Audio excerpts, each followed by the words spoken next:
Okay. सो सबको जय मसीह की। परमेश्वर पिता का धन्यवाद फिर से आज के सुंदर समय के लिए, इस दिन के लिए।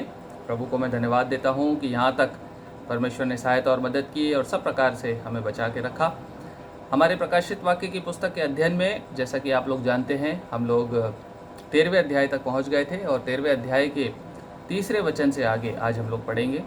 और अभी तक हमने 35 लेसन कवर कर लिए हैं परमेश्वर के दया और उसके अनुग्रह से।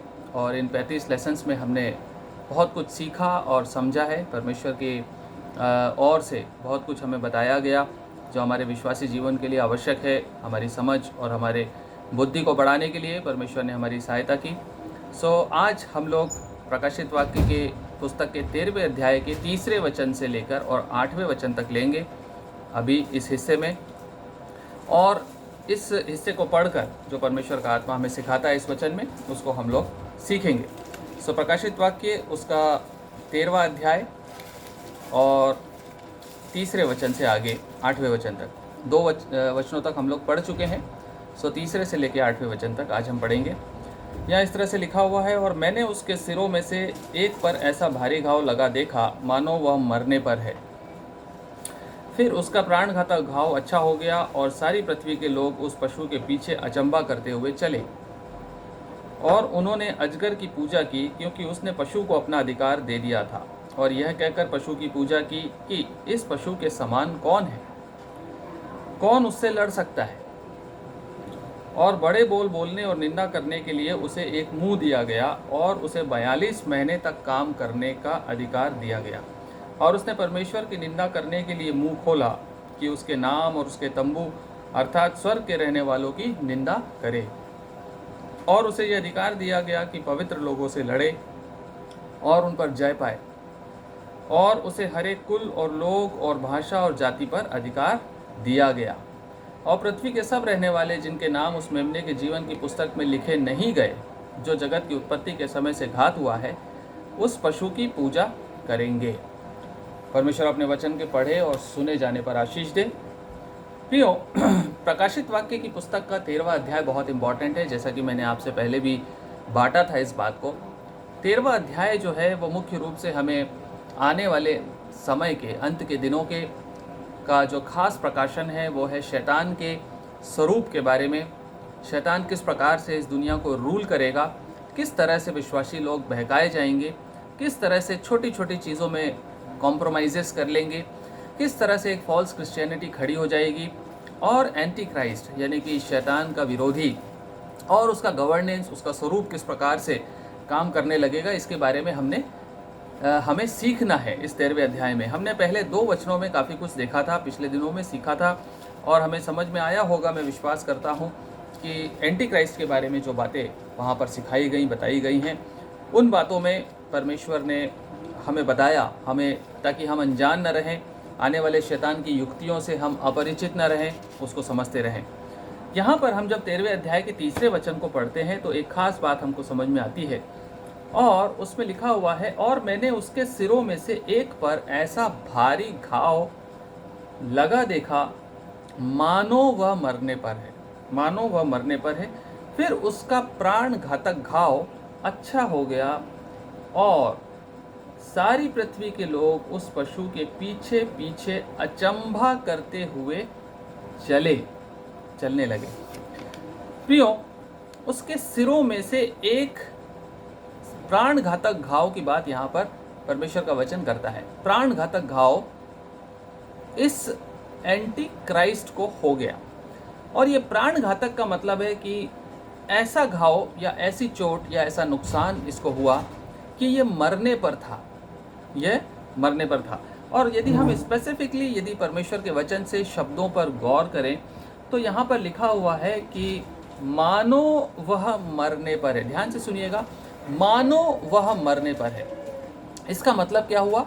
इसका मतलब ये हुआ कि ये पशु या इसके सिर पे जो घाव लगा है, इसकी वजह से ये मरा नहीं है, इसकी वजह से ये मरा नहीं है, परंतु यह इस प्रकार से एक्ट कर रहा है या इस प्रकार से अपीयर हो रहा है कि ये मरने पर है, मतलब ऑलमोस्ट डाइड। ये मरा नहीं है, मरने पर है। और उसके बाद बताता है फिर उसका प्राण घातक घाव अच्छा हो गया। प्राण घातक घाव अच्छा हो गया, मतलब इस प्रकार का यहाँ पर अगर आप वर्णन देखते हैं तो एंटी क्राइस्ट की एक प्रॉपर्टी है, एक क्वालिटी है, जिसके बारे में पहले भी हमने समझा था। एंटी क्राइस्ट जब अंत के दिनों में रूल करेगा तो वो पूरी तरह से यीशु मसीह को इमिटेट करेगा, यीशु मसीह की कॉपी करेगा। और वो कॉपी इसलिए करेगा ताकि विश्वासी लोग बहक जाएं, विश्वासी लोग बहक जाएं। विश्वासी लोगों को हमेशा ये बताया गया है या उन्होंने पढ़ा है या सीखा है कि यीशु मसीह जो था वो मुर्दों में से जी उठा। ये एक खास क्वालिटी यीशु मसीह की है। हम लोग हमेशा इस बात का चैलेंज करते हैं, इस बात का क्लेम करते हैं, इस बात को प्रोक्लेम करते हैं विश्वासी होने के नाते। यदि हमारी बात होती है अन्य जातियों से, यदि हमारी बात होती है दूसरे विश्वासियों से, दूसरे गैर जातियों से, दूसरे अवतारों को मानने वालों से, तो हम इस बात पे उनसे डिबेट करते हैं कि ऐसा कौन सा अवतार है जो कि मरने के बाद जी उठा, ऐसा कौन सा अवतार है जो कि जिसका पुनरुत्थान हुआ, जिसका रिजरेक्शन हुआ। ऐसा और कोई अवतार हमें दिखाई नहीं देता। वहाँ पर आने के बाद जो अन्य जाति हैं या जो गैर विश्वासी हैं वो यीशु मसीह के पुनरुत्थान को ही चैलेंज करते हैं, परंतु इस बात का जवाब उनके पास नहीं होता कि हाँ, हमारे जो देवी देवता है या हमारा जो अवतार है जिसकी हम पूजा करते हैं वो मरने के बाद फिर से जी उठा, क्योंकि उनके पास इस बात का कोई प्रमाण या उनके ग्रंथ कुछ भी इस प्रकार का नहीं बताते हैं। इस बात की काट निकालने के लिए या इस बात को काउंटर करने के लिए शैतान अंत के दिनों में एंटी क्राइस्ट के अंदर इस प्रकार की क्वालिटीज़ को लेकर आएगा कि जो विश्वासी लोग हैं, जो इस दावे के साथ अपने विश्वास में मजबूती से बने रहते हैं कि यीशु मसीह पुनरुत्थित हुआ, यीशु मसीह का पुनरुत्थान हुआ, वो मुर्दों में से जी उठा और उसका जो है एक मरने के बाद जी जाना यीशु मसीह का जो हुआ है, ठीक उसी प्रकार की घटना अंत के दिनों में होने जा रही है। एंटी क्राइस्ट जो कि मनुष्य होगा वह एक घाव के द्वारा मरने के समान हो जाएगा, मरेगा नहीं, लेकिन लोगों के सामने शायद इस प्रकार का डिक्लेरेशन कर दिया जाएगा कि वो व्यक्ति जो एंटी क्राइस्ट है, डेफिनेटली उसका नाम एंटी क्राइस्ट नहीं होगा, उसका कोई रिस्पेक्टेबल नाम होगा, वो व्यक्ति मर गया है, वो व्यक्ति मर गया है। हम देखते हैं और सुनते हैं आजकल कई बार अखबारों में आप पढ़ते होंगे, पिछले कुछ सालों से इस प्रकार की घटनाएं हो रही हैं। कुछ साधु हैं, कुछ बाबा लोग हैं जो कि मर गए, मरने के बाद उनके फॉलोअर्स ने उनको फ्रीज करके रखा, उनकी बॉडी को प्रिजर्व करके रखा, उनकी बॉडी को कई महीनों तक पुलिस और कानून को बीच में आना पड़ा कि आप इनका जो अंतिम संस्कार होता है इनकी देह का वो कर दीजिए। लेकिन फॉलोअर्स मानने को तैयार नहीं थे। फॉलोअर्स का कहना था कि नहीं, हमारे जो बाबा हैं, हमारे जो गुरु हैं, वो फिर से जी जाएंगे, फिर से वो जी उठेंगे। लेकिन ऐसा अभी तक तो कुछ नहीं हुआ। लेकिन वचन हमें बताता है कि यहाँ जो एंटी क्राइस्ट है वो इस प्रकार से प्रिटेंड करेगा as if it had been slain, यानी कि ये इसका वध कर दिया गया है। इस प्रकार से ये प्रिटेंड करेगा कि उसको मार डाला गया है और अचानक से एक दिन वो अपने आप को जीवित पुनरुत्थित घोषित कर देगा। उसका घाव ठीक हो जाएगा और वो जी जाएगा और वो उसके अंदर फिर से एक जान आ जाएगी और उस जान की वजह से लोग जो हैं, आगे कहता है कि सारी पृथ्वी के लोग उस पशु के पीछे पीछे अचंभा करते हुए, आप समझ रहे हैं, अचंभे करने वाली बात है सारी पृथ्वी के लोगों के लिए। सारी पृथ्वी के लोग अमेज्ड होंगे ये कॉपी ऑफ रिजरेक्शन को देखकर। लेकिन विश्वासी होने के नाते मुझे और आपको इस बात पे यकीन रखना है, विश्वास करना है, सिर्फ और सिर्फ यीशु मसीह देह में मरा और पुनरुत्थित हुआ है। जो उसके पीछे चलने वाले विश्वासी गण हैं वो अपने समय पर पहले और दूसरे पुनरुत्थान के भागी होने जा रहे हैं। पहला पुनरुत्थान विश्वासियों का और दूसरा पुनरुत्थान न्याय के लिए सब लोगों का। प्रियो, इस पुनरुत्थान को छोड़कर और कोई मनुष्य अपने आप को जिला नहीं सकता है। कोई मनुष्य मरने के बाद जी नहीं सकता। हमको इस बात पे पूरी तरह से काबिज रहना है, हमको इस बात पे पूरी तरह से स्थिर रहना है, इस विश्वास में बने रहना है। एंटी क्राइस्ट यानी कि एक लीडर इस प्रकार से अंत के दिनों में खड़ा होगा जिसके ऊपर एक खतरनाक घाव होगा, मानो कि वो मरने पर से है, परंतु वो घाव अचानक से ठीक होना डिक्लेयर हो जाएगा। अचानक से वो ऐसा दिखाएगा कि वो मर के जी उठा है और सारी पृथ्वी अचंभा करते हुए उसके पीछे पीछे हो लेगी। प्रियो, मरकर जी उठने की ताकत सिर्फ यीशु मसीह के पास है और किसी के पास नहीं, लेकिन Antichrist is going to imitate Jesus Christ in every possible way. हर एक संभव तरीका वो अपनाएगा कि वो विश्वासियों के बीच में भ्रम को पैदा कर दे कि जो आने वाला था वो इसी तरह से आ गया है। जो यीशु मसीह आने वाला था वो यही है, यही वो मसीह है जिसके फिर से मरकर जी उठने की बात करी जाती है, या जिसकी गवर्नेंस, जिसके राज्य की बात की जाती है, जिसके 1000 साल के राज्य की बात की जाती है। ये सारी बातें जो हैं वो कॉपी करेगा और ये दिखाने की कोशिश करेगा ताकि अच्छे अच्छे विश्वासियों को भी बहका दे, अच्छे अच्छे विश्वासियों को भी बहका दे। प्रियो, यह वास्तविक पुनरुत्थान नहीं, क्योंकि मरे हुओं को सिर्फ परमेश्वर जिंदा कर सकता है, परंतु शैतान यहाँ पर बेवकूफ़ बनाने का प्रयास करेगा और बहुत से लोग इसके झांसे में आकर इसके पीछे हो लेंगे। होल अर्थ वॉज अमेज्ड, ऐसा लिखा हुआ है, पूरी पृथ्वी अमेज्ड है। इस प्रकार की घटना वहाँ पर होने लगेगी। चौथा वचन कहता है, और उन्होंने अजगर की पूजा की। वेरी इंपॉर्टेंट, उन्होंने अजगर की पूजा की क्योंकि उसने पशु को अपना अधिकार दे दिया था, और यह कहकर पशु की पूजा की कि इस पशु के समान कौन है, इस पशु के समान कौन है। प्रिय, परमेश्वर का वचन यहाँ पर हमको एक बात साफ साफ बताता है कि एंटी क्राइस्ट यानी कि पशु और ये अजगर, देखिए यहाँ पर दो चीज़ें आ रही, अजगर है और उसके बाद ये पशु है। अजगर के बारे में आप लोगों को याद है, अजगर का जो वर्णन है वो हमने पढ़ा था इससे पिछले अध्याय में। अजगर जो है वो शैतान यानी कि वही पुराना इब्लीस, शैतान लूसीफर, उसको दिखाता है। और अब यहाँ पर पशु की बात हमने पढ़ी 13वें अध्याय के पहले दूसरे वचन में, पशु किस प्रकार का होगा। यहाँ पर आने के बाद चौथे वचन में सारी पृथ्वी के लोग पूजा कर रहे हैं। किसकी पूजा करना शुरू कर देते हैं? अजगर की यानी कि लूसीफर की, और इसी प्रकार से उसकी जिसको सारा अधिकार अजगर ने दिया। अजगर ने अपने सारी अथॉरिटी एंटी क्राइस्ट को दी, यानी कि लूसीफर ने अपना सारा अधिकार और जो उसको दिया गया था वो उसने पास ऑन किया एंटी क्राइस्ट को। और सारी दुनिया किसकी पूजा कर रही है? एंटी क्राइस्ट की भी पूजा कर रही है। चौथा वचन क्या कहता है? कहता है कि सब लोगों ने और उन्होंने, सारी पृथ्वी अचंभा करते हुए उसके पीछे पीछे हो ली और उन्होंने अजगर की पूजा की, यानी कि शैतान को वर्शिप किया। और क्योंकि उसने पशु को अपना अधिकार, एंटी क्राइस्ट को उसने अपना अधिकार दे दिया था, और यह कहकर पशु की पूजा की कि इस पशु के समान कौन है। Praise the Lord. आप समझ पा रहे हैं पृथ्वी कहाँ से कहाँ जाने वाली है? पृथ्वी, इस अर्थ के रहने वाले अर्थ ड्वेलर्स, एक दिन ऐसा आने वाला है, परमेश्वर का वचन प्रियो टल नहीं सकता। सारे आकाश, पृथ्वी, सब कुछ टल जाएंगे, पर परमेश्वर का वचन कभी नहीं टलेगा। हम अपनी बातों से टल सकते हैं, हम अपने वायदों से बदल सकते हैं, प्रभु का वचन कभी नहीं बदलता। परमेश्वर का वचन साफ साफ कहता है कि एक दिन ऐसा आएगा कि अर्थ ड्वेलर्स, पृथ्वी पर रहने वाले, अजगर की पूजा करेंगे और उस एंटी क्राइस्ट की पूजा करेंगे। और क्या कहेंगे ये भी कहा है, किस प्रकार से वर्शिप करेंगे। अभी हमने परमेश्वर की वर्शिप को भी देखा प्रकाशित वाक्य की किताब में, पहले, दूसरे, तीसरे अध्यायों में, और उसके बाद 6वें, 7वें अध्याय में जहाँ पर स्वर्ग का वर्णन आता है, वहाँ पर भी हमने देखा कि सारे 24 प्राचीन कैसे गिरकर परमेश्वर की महिमा करते हैं, मेमने की महिमा करते हैं।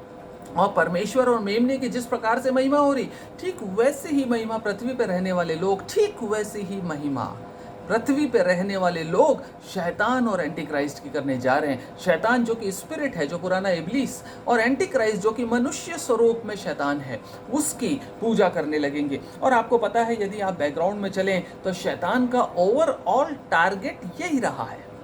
शैतान का सारा के सारा टारगेट यही रहा है कि उसकी पूजा की जाए। यही तो लड़ाई है, यही तो फाइट है। शैतान चाहता क्या था शुरू से? वो चाहता था कि मैं परमेश्वर के तुल्य हो जाऊं, वो चाहता था कि मैं परमेश्वर के समान हो जाऊं, यानी कि यूनिक हो जाऊं, यानी कि अद्वितीय हो जाऊं। जैसा कि परमेश्वर के समान कोई दूसरा नहीं, वैसे ही मेरे समान कोई दूसरा नहीं होना चाहिए। यही तो टारगेट था शैतान का, इसीलिए तो वो स्वर्ग से निकाला गया। यशाया 14:14 क्या बोलता है? यशाया 14:14 क्या कहता है? लूसीफर की क्वालिटी को बताता है। हमें एक बार याद कीजिए क्या लिखा हुआ है।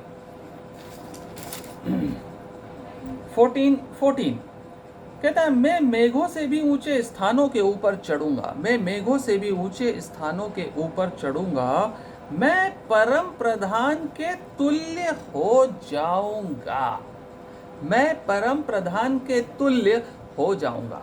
प्रियो आप समझ रहे हैं, ये शैतान का टारगेट है। मैं परम प्रधान के तुल्य हो जाऊंगा, और जिस दिन पृथ्वी के लोग इस बात को कहने लगेंगे कि तेरे समान कौन है, वचन हमसे कह रहा है तेरे समान कौन है, तो वो अपने मकसद में कामयाब हो जाएगा। एक बहुत बड़ी जनसंख्या, एक बहुत बड़े लोगों का समूह जिसमें कि विश्वासी भी शामिल होंगे, वो एक दिन एंटी क्राइस्ट की वर्शिप करेंगे और कहेंगे तेरे समान कौन है, तेरे समान कौन है।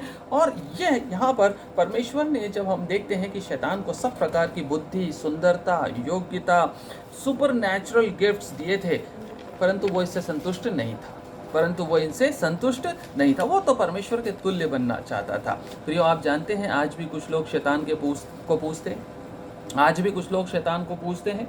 और अंत के दिनों में तो सारी पृथ्वी बोलता है, पृथ्वी के सारे पृथ्वी के लोग, पृथ्वी के रहने वालों का एक बड़ा झुंड उसके पीछे होलेगा और उसकी पूजा करेगा, तेरे तुल्य कौन है। और शैतान जो है और पशु जो है, ये बात अपने लिए सुनकर बड़ा प्रसन्न होगा, और ये उसका मकसद है। प्रियो ये बातें होने जा रही हैं बहुत जल्दी हमारे बीच में।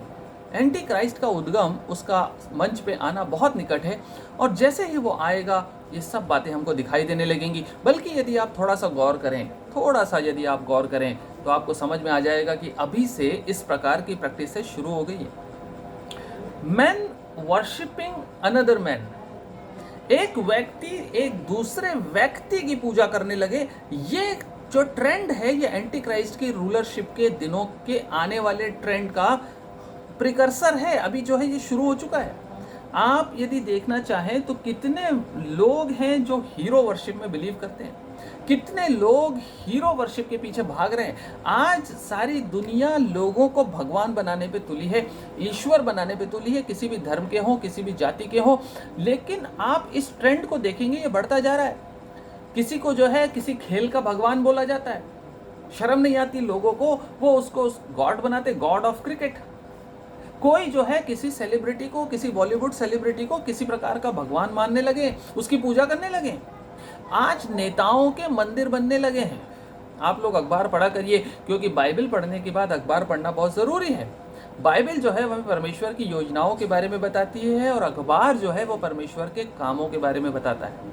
परमेश्वर किस प्रकार से प्रोग्रेस कर रहा है या करवा रहा है इस दुनिया को, वो अखबार बताते हैं। और परमेश्वर क्या करना चाहता है वो बाइबल बताती है। प्रियो अखबार बताएंगे आपको कि फला फला mister so and so, prime minister, chief minister, home minister और राष्ट्रपति और इनके मंदिर बनने लगे हैं। केवल हिंदुस्तान में नहीं, विदेशों में भी पूजा जाने लगा, हीरो वर्शिप होने लगी है। गॉडमैन जो है, हीथन गॉडमैन, यानी कि अन्य जातियों के देवी देवताओं को मानने वाले पुजारी, साधु बाबा लोग अपने मंदिर बनवा रहे हैं। लोग पागल हो गए हैं उनको देखकर, उनके गुनाह और उनके पाप भी दिखाई नहीं देते उनको।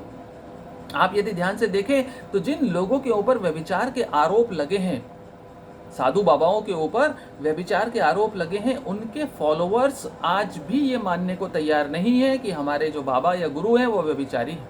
पुलिस और कानून और कोर्ट कचहरी ने उनको व्यभिचारी घोषित कर दिया है। सबूतों के आधार पे उन्होंने कबूल कर लिया है कि हाँ हमने गुनाह किया, लेकिन फिर भी उनके फॉलोअर्स ऐसे ब्लाइंड फॉलोअर्स हैं जो हीरो वर्शिप में इस तरह से संलिप्त हैं कि वो अपने बाबा को ईश्वर से कम नहीं मानने को तैयार है। प्रियो ये ट्रेंड चालू हो चुका है, इसीलिए दुनिया धीरे धीरे इस ट्रेंड में इस तरह से प्रोग्रेस कर जाएगी कि बड़ी आसानी से एंटी क्राइस्ट को ईश्वर मान लिया जाएगा और उसकी पूजा होना शुरू हो जाएगी। आज हम मनुष्यों को गॉड बना रहे हैं, उस दिन एंटी क्राइस्ट को सारी दुनिया गॉड बना देगी। उसके समान कौन है ये दुनिया कहने जा रही है, और मैं और आप उस समय यदि जीवित रहे तो हम अपनी आंखों से इसको देखेंगे।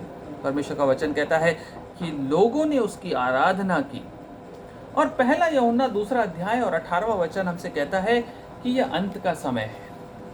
पहला यूहन्ना 2 अध्याय 18वां वचन कहता है, हे लड़कों यह अंतिम समय है, और जैसा तुमने सुना है कि मसीह का विरोधी आने वाला है, उसके अनुसार अब भी बहुत से मसीह विरोधी उठ खड़े हुए हैं। इससे हम जानते हैं कि यह अंतिम समय है। This is the last hour. How do we know? हम कैसे जानते हैं कि अंतिम समय है? हम कैसे जान पाते हैं कि अंतिम समय? हम ऐसे जान पाते हैं प्रियों कि अंतिम समय है क्योंकि जो मसीह विरोधी है वो आने वाला है और बहुत से मसीह विरोधी खड़े हो गए जिनकी पूजा हो रही है। ध्यान दीजिएगा, जिनकी पूजा हो रही है वो एंटी क्राइस्ट का टाइप है। जो अपनी पूजा करवाना चाहते हैं, जो अपनी पूजा करवाना चाहते हैं वो एंटी क्राइस्ट का प्रतीक है। ये बहुत इंपॉर्टेंट लर्निंग है, मेहरबानी से ध्यान से सुनिएगा। ये बीज, अपनी पूजा करवाने का बीज, ये हर इंसान के अंदर शैतान डालता है। हर इंसान के अंदर, मेरे अंदर भी डालता है, आपके अंदर भी डालता है। सतर्क रहने की ज़रूरत है। ये मसीह विरोधी जो खड़े हो गए, ये मालूम है आपको कहाँ से आए हैं, कहाँ से खड़े हुए हैं? ये मसीह विरोधी हमारे बीच में से खड़े हुए हैं। और जब पहली शताब्दी में, कहता है अंतिम समय है और अभी बहुत से मसीह विरोधी खड़े हो गए। पहली शताब्दी में लिखी गई ये पत्री, पहला यूहन्ना की पत्री। उस समय जब मसीह विरोधी खड़े हो गए थे तो तब से लेकर अब तक कितने खड़े हो गए होंगे, थोड़ा सोच के देखिए। ये हमारे बीच में से ही निकले हैं एंटी क्राइस्ट। और ये कहाँ से निकले हमारे बीच से? हमारे बीच में, हमारी कलीसियाओं में से भी निकले हैं। हेलो, आप सुन रहे हैं कि नहीं सुन रहे हैं? हमारे बीच से मतलब है विश्वासियों के बीच में से ऐसे एंटी क्राइस्ट खड़े हुए जो अपनी पूजा कराना चाहते हैं, जो अपने आप को ईश्वर के तुल्य बनाना चाहते हैं। और पहली शताब्दी से लेकर अभी तक जो लोग स्पिरिट ऑफ एंटी क्राइस्ट से भरे हुए होते हैं, जो लोग स्पिरिट ऑफ एंटी क्राइस्ट से पोजेस्ड होते हैं, वो किसी भी क्षेत्र में हो सकते हैं। चर्च भी अछूता नहीं है उससे, विश्वासी लोग भी अछूते नहीं है उससे। बिजनेस वर्ल्ड में ऐसे एंटी क्राइस्ट हैं जो अपनी पूजा कराना चाहते हैं। विश्व में, बिजनेस वर्ल्ड में ऐसे एंटी क्राइस्ट हैं। पॉलिटिकल वर्ल्ड में ऐसे एंटी क्राइस्ट हैं जो अपनी वर्शिप कराना चाहते हैं। वो चाहते हैं कि उनके पीछे लोग लगे रहें, उनके पीछे लोग पागलों की तरह से लगे रहें। इसी बात का मिसयूज करते हैं, सारी दुनिया को कंट्रोल करते हैं, पुलिस को धमकाते हैं, कानून को धमकाते हैं और कहते हैं यदि मुझे हाथ लगाया तो पूरी दुनिया में आग लग जाएगी। क्यों? क्योंकि मेरे इतने मानने वाले हैं, मुझे भगवान मानते हैं, मुझे ईश्वर मानते हैं, इसलिए सतर्क रहना, मुझे हाथ मत लगाना। ऐसे लोग हैं पॉलिटिकल वर्ल्ड में। ऐसे लोग बहुत से दूसरे धर्म के बाबा और गुरु लोग भी हैं। और ऐसे लोग सो कॉल्ड क्रिश्चियन चर्चेस में भी मिलेंगे आपको।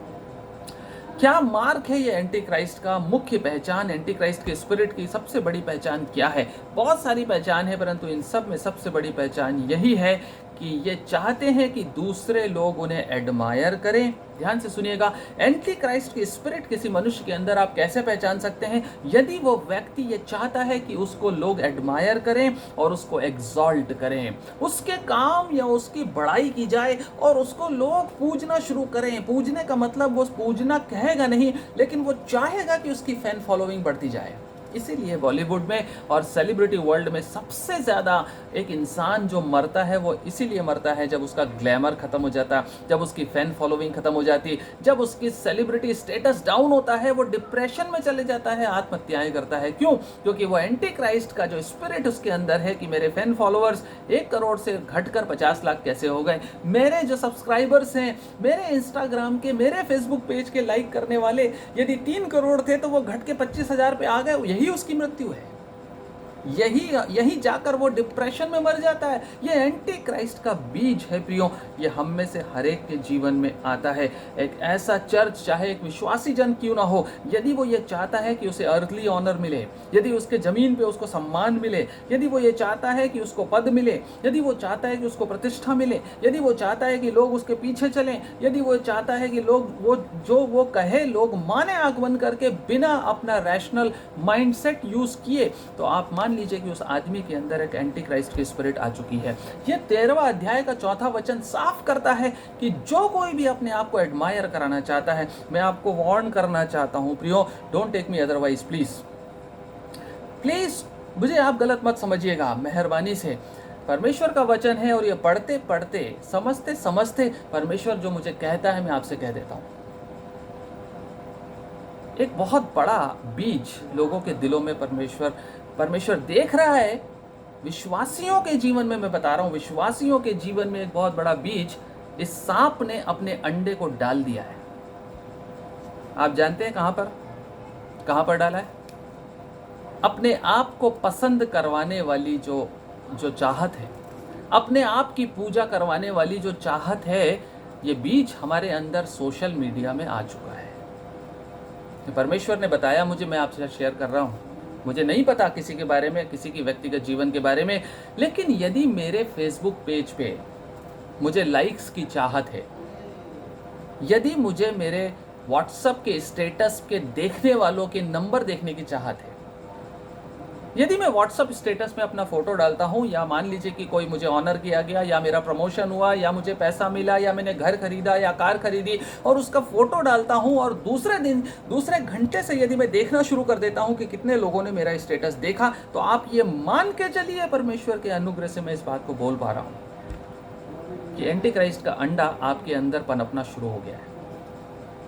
यदि आप सेल्फीज पोस्ट करने में इंटरेस्टेड हैं और उसको आप पिक डॉक्टर्ड कस्टमाइज करके डालते हैं, यदि आप काले को गोरा और गोरे को काला बनाते हैं, या काला तो कोई नहीं बनाता, काले को गोरा बनाते हैं, सुंदर बनाते हैं, आप ब्यूटीफाई करते हैं अपने आप को सिर्फ इसलिए ताकि आपको लाइक्स मिले, सिर्फ इसलिए ताकि लोग, आपके सब्सक्राइबर्स आपके पीछे लाइक्स बटन दबाते रहें, आपके झूठे वर्चुअल वर्ल्ड को लोग अप्रिशिएट करते रहें, आपके जीवन में चाहे कोई वैल्यूज हो या ना हो, परंतु लोग आपकी तारीफ करें। तो आप ये समझ लीजिए मेहरबानी से कि उस अंडे ने एक सांप को जन्म दे दिया है मेरी आत्मा के अंदर। यदि ये चाहत मेरे अंदर पनपना शुरू हो गई है, ये एक दिन जाके मुझे उस एंटी क्राइस्ट के स्पिरिट में खड़ा कर देगी, जहां सारी दुनिया को चाहता है कि वो उसकी पूजा करे। इससे पहले कि ये सांप अंडे में से निकलकर एक बड़ा अजगर बन जाए, मैं उसको कुचल सकूं प्रियो, ये मेरे जीवन का उद्देश्य होना चाहिए। ये छोटा सा अंडा एक बड़ा सांप बन जाएगा, सारी दुनिया मेरे पीछे चले, मैं एक दिन ये चाहने लगूंगा और मैं सोचूंगा इसमें कोई गलत नहीं। मेरे सारे गुनाह, मेरी सारी गलतियां, मेरे सारे अपराध, मेरा कन्विक्शन खत्म हो जाएगा, मेरा रिपेंटेंस खत्म हो जाएगा। मैं एक वर्चुअल वर्ल्ड में जीने लगूंगा जहां मुझे लगेगा मुझे पश्चाताप की कोई ज़रूरत नहीं है, क्योंकि मेरे इतने चाहने वाले हैं, मेरे इतने पीछे मेरे चलने वाले हैं। चिकने चुपड़े भविष्यवक्ताओं के समान। पुराना नियम पढ़िए आप, पुराना नियम आपने पढ़ा भी है, आप जानते हैं पुराने नियम में ऐसे झूठे भविष्यवक्ता खड़े हुए थे जो चिकनी चुपड़ी बातें कर करके लोगों को गुमराह करते थे, और लोग उनकी बातों को सुन सुनकर उनको ऊपर उठाते थे, एग्जॉल्ट करते थे। ये वही एंटी क्राइस्ट की स्पिरिट थी उन लोगों में जो मॉडर्न वर्ल्ड में दूसरे तरीके से आ गई। क्योंकि आप जानते हैं यीशु मसीह के सामने भी ऐसी टेम्पटेशन डाली थी शैतान ने यीशु मसीह के सामने भी ऐसी टेम्पटेशन डाली और उससे कहा कि यदि तू मुझे झुककर प्रणाम कर ले तो मैं सारी दुनिया तुझे दे दूंगा। यीशु मसीह को जब लोग ताज पहनाने आ रहे थे, उसने रिजेक्ट कर दिया straightforward, I don't want your honour. मैं यहाँ राजा बनने के लिए नहीं आया, याद है ना आपको? याद है, Jesus was not excited when people wanted to crown him. जब लोग उसको क्राउन करना चाहते थे, he was not at all interested. क्यों? Because he knew that the opinion of men is fit for garbage bin. That's it. लोगों का मत मेरे लिए कूड़े के समान है, परमेश्वर का मत मेरे लिए सब कुछ है। Hallelujah, praise the Lord. मेरा पिता, मेरा परमेश्वर मेरे लिए क्या सोचता है, क्या ओपिनियन रखता है, वो मैटर करता है मेरी जिंदगी में। लोग मुझे क्या पसंद और नापसंद करते हैं, it does not matter to me at all. It is nothing. It is not more than fit for a garbage bin. Nothing more than that. It's junk. It's cow dung for me. What people think about me, it doesn't mean I am going to hurt people. इसका मतलब ये नहीं है कि मैं लोगों को totally reject करना शुरू करूँ, नहीं। परंतु लोग यदि मुझे ताज पहनाना चाहें तो मेरा तरीका यीशु मसीह के समान स्ट्रेट फॉरवर्ड होना चाहिए। I am not here to gain the earthly honor from anybody. आप जो कहना चाहे कहे, परंतु प्रशंसा से मैं ऊपर चढ़ने वाला नहीं। मुझे मालूम है कि मैं एक पापी हूँ, मुझे मालूम है कि मैं एक अपराधी हूँ, मुझे मालूम है कि मैं अपने रिश्ते नातों में भी धोखा खा सकता हूँ। यीशु मसीह ने कहा लूका 14वें अध्याय में, लूका 14th चैप्टर में यीशु मसीह ने बहुत खरी बात कही थी, जो उस समय भी लोगों को खराब लगी थी, आज भी हमें खराब लगती है सुनने में। 14वां अध्याय 26वां वचन, लूका 14th chapter 26th verse onwards लिखता है, यदि कोई मेरे पास आए और अपने पिता और माता और पत्नी और बच्चों और भाइयों और बहनों वरन अपने प्राण को भी अप्रिय न जाने, तो वह मेरा चेला नहीं हो सकता। और जो कोई अपना क्रूस ना उठाए, और मेरे पीछे ना है वो अभी मेरा चेला नहीं हो सकता। 33 में लिखा हुआ है प्रियो, बीच की आयतें मैं छोड़ रहा हूँ। 33 में लिखा हुआ है, इसी रीति से तुम में से जो कोई अपना सब कुछ त्याग ना दे, जो कोई तुम में से अपना सब कुछ त्याग ना दे, उसमें ऑनर भी है, प्रतिष्ठा भी है, रिश्ते नाते भी है, वह मेरा चेला नहीं हो सकता, वह मेरा चेला नहीं हो सकता। प्रियो, खरी शिक्षाओं पे मन लगाना जरूरी है ताकि एंटी क्राइस्ट की स्पिरिट से बच सके। Praise the Lord. मसीह विरोधी बहुत से हैं और बहुत से खड़े हो गए जो आपको बहुत ऊंचाइयों पे ले जाना चाहेंगे, जो आपको अपनी जैसी स्पिरिट में अगुवाई करना चाहेंगे। बचने के लिए जरूरी है कि आप यीशु मसीह की स्पिरिट से भरे हुए हो, होली स्पिरिट से भरे हुए हो, जो आपको नम्र बनाता है, ना कि आपको एग्जॉल्ट करने के लिए तैयार करता है। अपने आप को एग्जॉल्ट नहीं करने को कहता, वो कहता है मैं छोटा बनूं और तू बड़ा बन। मैं बड़ा नहीं बनूंगा। पौलुस कहता है मैं इन सब बातों को तेरे लिए कूड़ा समझता हूं। मसीह की पहचान के सामने सब कुछ मेरे लिए काउडंग है, इससे ज्यादा कुछ नहीं। चाहे मैं व्यवस्था को जानता हूं, चाहे मैं उपवास रखता हूं, चाहे मैं बिन्यामीन के गोत्र का हूं, चाहे मैं फरीसियों का फरीसी और शास्त्रियों का शास्त्री हूं, चाहे मेरा नॉलेज दुनिया के सुपर नॉलेज से ज्यादा हो, चाहे मैं दुनिया की प्रतिष्ठा और पद में सर्वोच्च पद पर पहुंच जाऊं, चाहे मैं प्राइम मिनिस्टर और प्रेसिडेंट क्यों ना बन जाऊं, लेकिन ये सब कुछ मेरे सामने कूड़ा है यदि मैं मसीह की पहचान में आगे बढ़ना चाहता हूं। प्रियो, 5वां वचन कहता है, प्रकाशित वाक्य 13वां अध्याय और उसका 5वां वचन कहता है, कौन उससे लड़ सकता है। और बड़े बोल बोलने और निंदा करने के लिए उसे मुंह दिया गया और उसे 42 महीने तक काम करने का अधिकार दिया गया।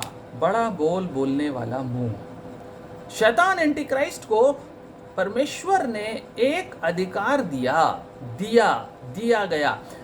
गया जो फ्रेज है इस पूरे अध्याय में 6 बार आया है।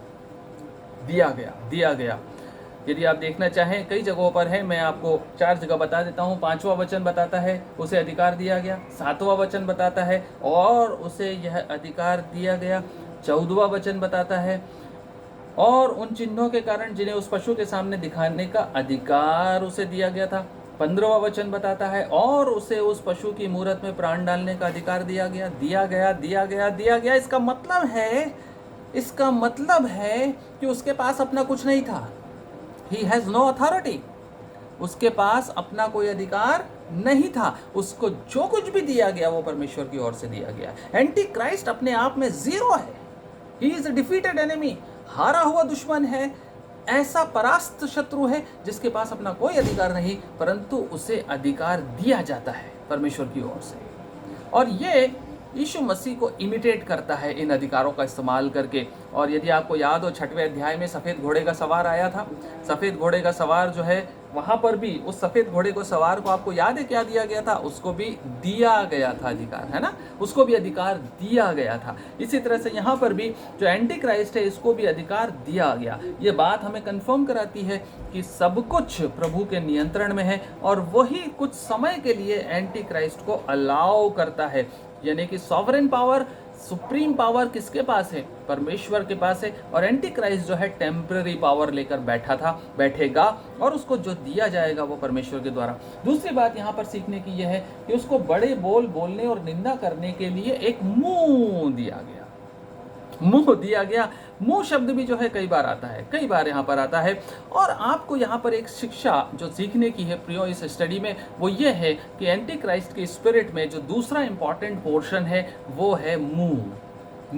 हमारे मुंह से शैतान सबसे ज्यादा काम करता है क्योंकि उसको एक बहुत बड़ा मुंह दिया जाने वाला है। मुंह को वो सबसे ज्यादा नियंत्रण में लेकर आता है, हमारे नियंत्रण को। और ये जो मुंह है यही हमें परमेश्वर का रेबेलियन बनाता है, या फिर यही जो मुंह है वही हमारे मुंह से परमेश्वर की स्तुति करता है। पवित्र आत्मा हमारे मुंह से परमेश्वर की स्तुति करवाता है। पवित्र आत्मा हमको कन्विक्ट करवाता है। पवित्र आत्मा हमको पश्चाताप में ले जाता है। इसी मुंह से हम अंगीकार करते हैं कि हम पापी हैं। लेकिन जब शैतान की बारी आती है है, इसी मुंह से वो हमारे मुंह से घमंड की बातें निकलवाता, इसी मुंह से वो हमें रिबेलियन बनाता है, इसी मुंह से हम परमेश्वर की निंदा करते हैं, इसी मुंह से इजराइलियों ने परमेश्वर को कुड़कुड़ाना शुरू किया, इसी मुंह से लोगों ने परमेश्वर के खिलाफ बड़ी बड़ी बोल बोलने शुरू किए, इसी मुंह से हमारा घमंड प्रतिलक्षित होता है, इसी मुंह से हम परमेश्वर के खिलाफत करते हैं। और नीति वचन में ये बात लिखी हुई है 18वें अध्याय 21वें वचन में, जीभ के वश में जीवन और मृत्यु दोनों है। Praise the Lord. जीभ के वश में मृत्यु और जीवन दोनों होते हैं, और जो उसे काम में लाना जानता है वह उसका फल भोगेगा। जो उसे काम में लाना जानता है। प्रियो, आपको पता है कि परमेश्वर जो है वो मुंह को नियंत्रित करना चाहता है। परमेश्वर का आत्मा, पवित्र आत्मा हमारी ज़बान का खतना करना चाहता है, हमारी ज़बान को नियंत्रण में रखना चाहता है, ताकि हमारे अंदर घमंड पैदा ना हो। आपको याद है निम्रोद के बारे में, यदि आपने पढ़ा हो संडे स्कूल की क्लासेस में, निम्रोद के बारे में आपने सुना होगा, पढ़ा होगा। निम्रोद के समय में एक टावर ऑफ बाबेल बनाई गई थी, एक बाबेल की मीनार बनने की घोषणा हुई और बनना शुरू हो गई। वो जो बाबेल की मीनार बन रही थी वो वास्तव में क्या था? वो मनुष्य के घमंड का प्रतीक था। निम्रोद की अगुवाई में लोग इस बात को जानना, इस बात को अचीव करना चाहते थे कि हम परमेश्वर के तुल्य जाएंगे, हम परमेश्वर की तुल्यता में पहुंचेंगे, परमेश्वर की समानता में खड़े होंगे और परमेश्वर को हम सामने जाकर देखेंगे, वो कहाँ रहता है, वहां तक की मीनार में हम बनाएंगे। ये घमंड की आत्मा, रेबेलियन की आत्मा जब उनके अंदर आई तो परमेश्वर ने उनकी टंग्स में कंफ्यूजन क्रिएट किया, उनकी भाषाओं में, उनके बोलियों में कंफ्यूजन क्रिएट करके उनको अलग अलग किया। और उसके बाद हजारों साल के बाद जब पेंटिकॉस्ट का दिन आया, जब पेंटेकोस्ट का दिन आया, तो उस दिन परमेश्वर ने हजारों लोगों के बीच में अन्य अन्य भाषा का दान दिया, अन्य अन्य भाषाओं का दान दिया। एक अन्य भाषा जो एक व्यक्ति बोल रहा था उसको दूसरा व्यक्ति समझने लगा कि ये तो मेरी भाषा है। दूसरा व्यक्ति जो अन्य भाषा बोल रहा था उसको दूसरा व्यक्ति देख कर बोला, अरे ये तो मेरी भाषा है। परमेश्वर ने जो टावर ऑफ बाबेल में कंफ्यूजन भाषाओं में किया, बोलियों में किया था, उसको यूनाइट किया परमेश्वर ने पेंटिकॉस्ट के दिन।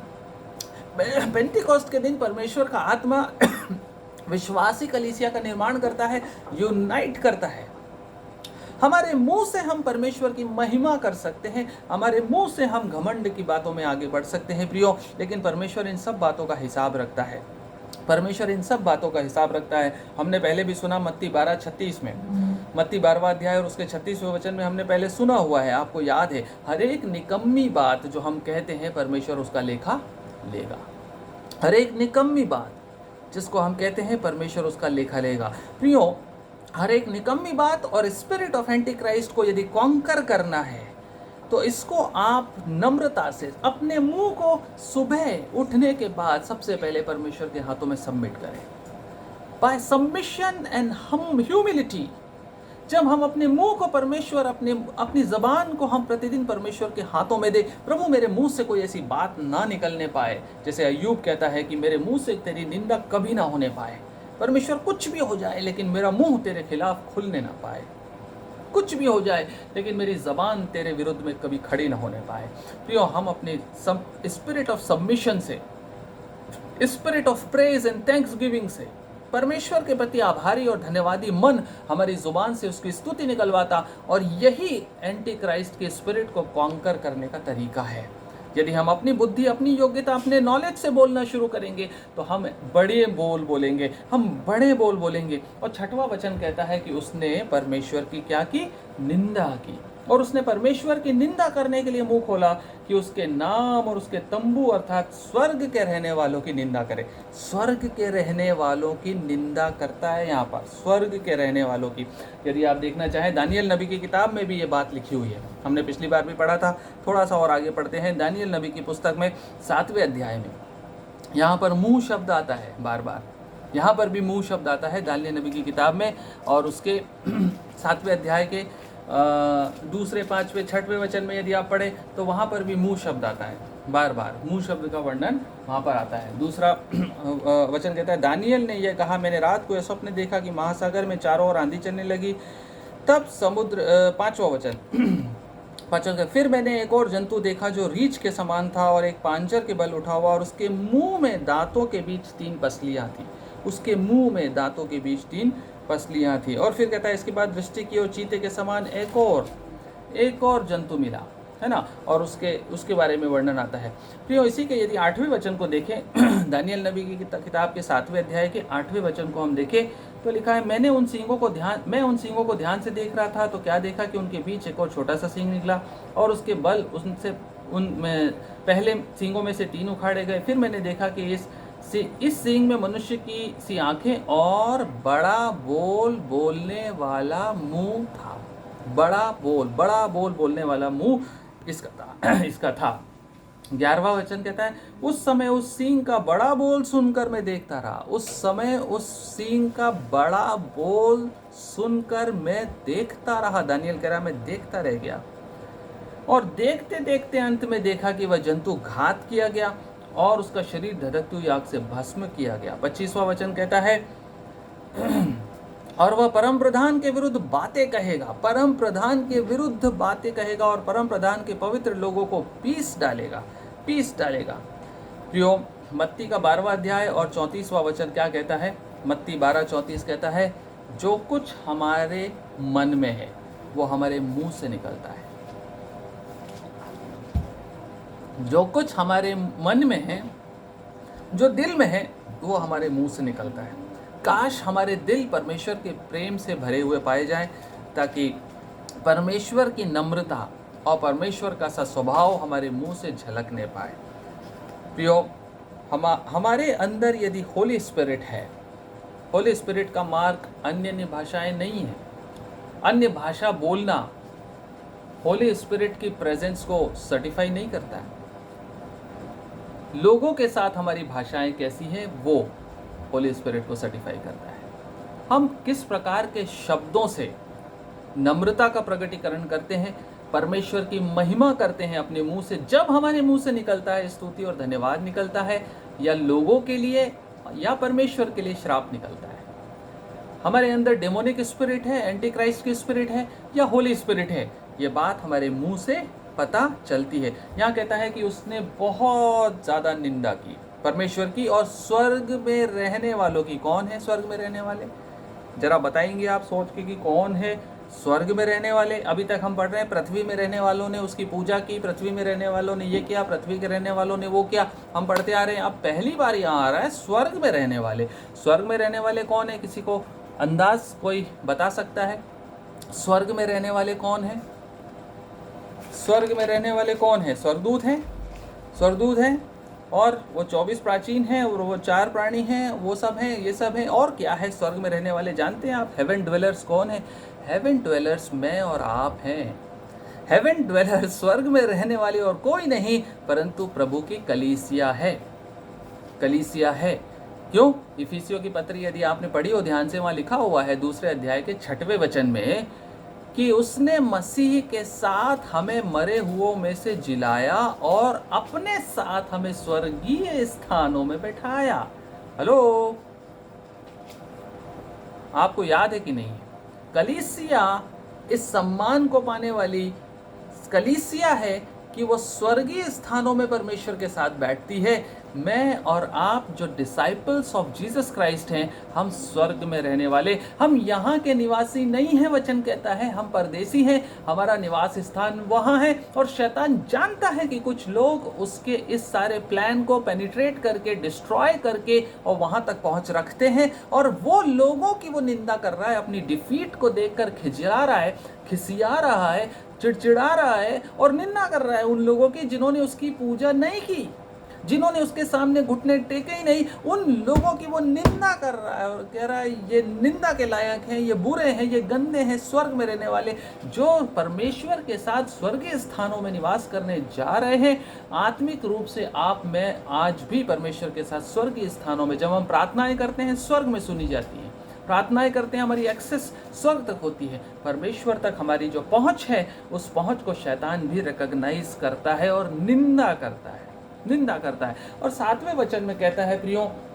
7वें वचन में कहता है और उसे यह अधिकार दिया गया कि पवित्र लोगों से लड़े और उन पर जय पाए, और उसे हर एक कुल और लोग और भाषा और जाति पर अधिकार दिया गया।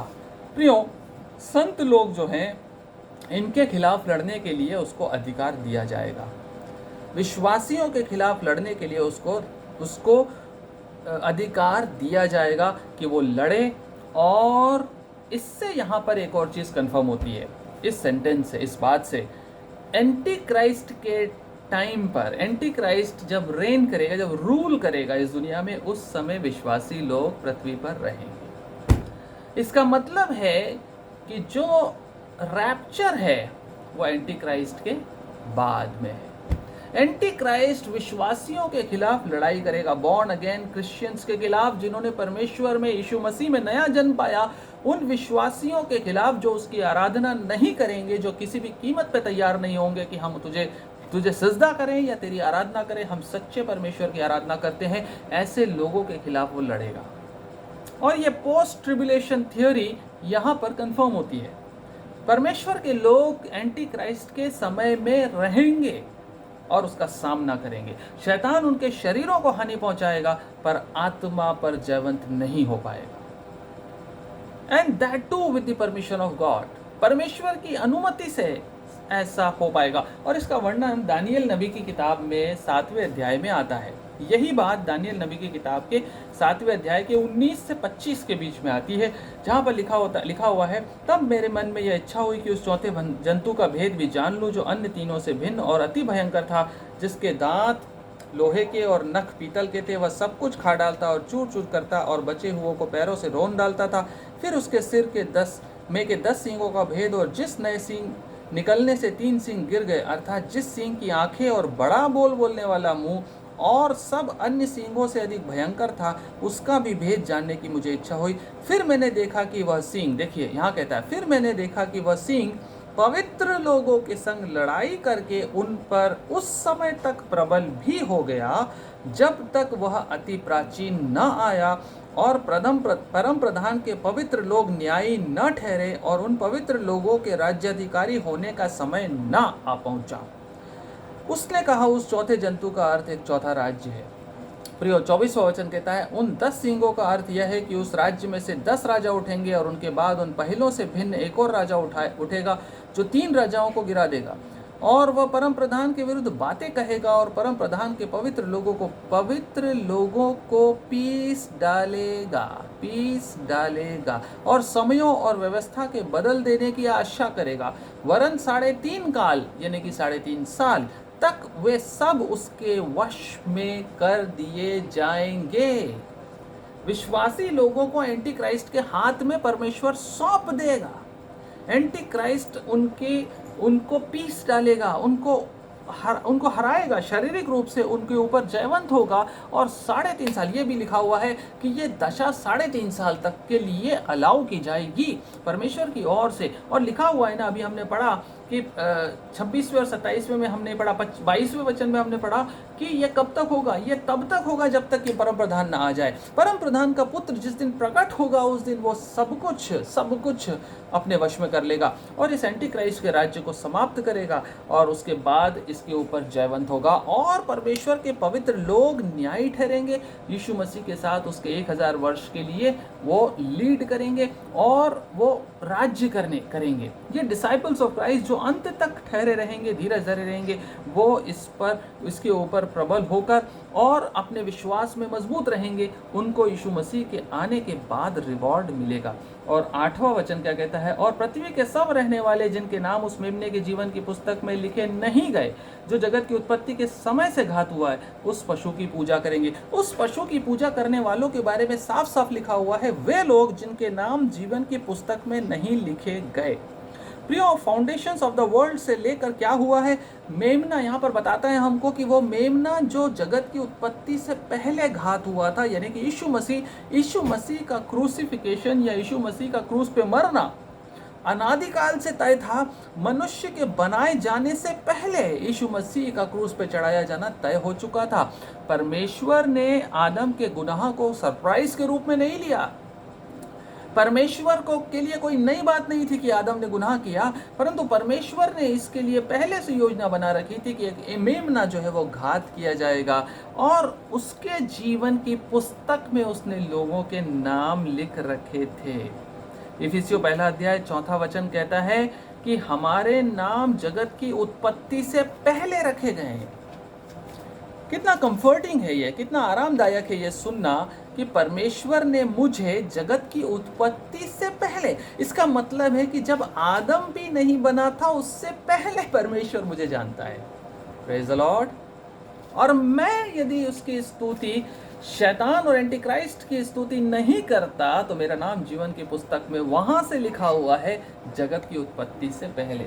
इफिसियों की पत्री 1 अध्याय 4 कहता है, जैसा उसने हमें जगत की उत्पत्ति से पहले उसमें चुन लिया कि हम उसके निकट प्रेम में पवित्र और निर्दोष हों। हम जगत की उत्पत्ति से पहले चुने गए हैं प्रियो। हमारा दर्जा, हमारा स्टेटस परमेश्वर में इस प्रकार का है और हम अनंत काल के परमेश्वर के अनंत काल के योजनाओं का हिस्सा हैं। हम छोटी मोटी मटेरियलिस्टिक चीज़ों में पढ़कर, शैतान के हाथ में पढ़कर, एंटी क्राइस्ट के हाथ में पढ़कर अपना नाम जीवन की पुस्तक से ना कटवाएं प्रियो। ये फाउंडेशन ऑफ वर्ल्ड में के बनने से पहले, इससे पहले कि जगत की नींव रखी गई, परमेश्वर ने मुझे चुन लिया। जिन लोगों के नाम उस जीवन की पुस्तक में नहीं है वो निश्चित रूप से एंटी क्राइस्ट की आराधना करेंगे। लिखा है, वचन कहता है, उनके नाम, जिनके नाम जीवन की पुस्तक में नहीं है, वो definitely spirit of anti Christ के सामने झुकेंगे और करते रहेंगे और they will continue to worship him. हमारे नाम जो जीवन की पुस्तक में लिखे, हम उसकी आराधना नहीं करेंगे। जो उसके विश्वास योग्य दास हैं वो उसके सामने नहीं झुकेंगे। परमेश्वर अपने इस वचन के ऊपर आशीष दे और सब बातों में परमेश्वर हमें इस योग्य बनाए कि हम परमेश्वर के अलावा और किसी की आराधना ना करें। फिर से मैं आपको वार्न कर रहा हूँ, परमेश्वर के वचन में किसी मनुष्य को अपने जीवन का ईश्वर ना बनाए, चाहे कितना भी अच्छा हो, कितना भी बड़ा सेलिब्रिटी हो, और ना ही अपने आप को किसी के जीवन का प्रभु कहलाने के लिए अलाउ करें। चाहे आप पति हो अपनी पत्नी के, कहने दीजिए पत्नी को पति परमेश्वर होता है, लेकिन आप उसके मुंह को बंद करें जब वो ये कहे। अपने बच्चों को यदि वो आपसे कहते हैं कि पापा आप हमारे गॉड के समान हैं, इमीडिएटली क्रश करें इस स्पिरिट को बच्चों के अंदर और कहें कि बेटा परमेश्वर एक ही है। किसी भी, आपका स्टूडेंट हो सकता है, कोई भी हो सकता है, आपके छोटे भाई बहन हो सकते हैं, कोई भी हो सकता है, लेकिन आप इमीडिएटली सांप के इस अंडे को क्रश करें, इमीडिएटली। परमेश्वर आपको अनुग्रह दे कि आप इन सब बातों से बचकर आगे की तरफ बढ़ सकें। Praise the Lord.